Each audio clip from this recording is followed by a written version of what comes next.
Hey viewers, this is Gabriel over at Marinemax in St. Pete, and today I'm on the all-new Sea Ray 260 Sundancer, the ultimate overnighter. It's a great family boat, great boat for those weekends that you just want to get away. Has a full berth down below, actually has two berths down below, and I'll show that to you in a moment. But take a look at the spacing outside here. It's a very dynamic space, and I'll show you over here what you can do with the rear area back here. You can fold it all the way down so it becomes a huge sun pad. So any sun worshippers can lay out there and really soak up the rays. And as you come up here, I'll show you the helm. We have active trim on this boat, so it's able to level the boat out without you playing with the tabs. It uses the engine to do that. Also has a Simrad 9-inch here. It has charts, GPS, fish finder, anything you could possibly need for that weekend away.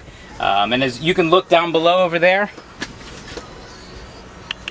you have the table that collapses into a full berth. You also have a separate head, separate restroom, and you also have a microwave on board along with a sink and refrigerator. So if you have any questions, give us a call over here at Marinemax in St. Pete. Again, my name is Gabriel Gonzalez. Number is 863-370-1708. Look forward to your call.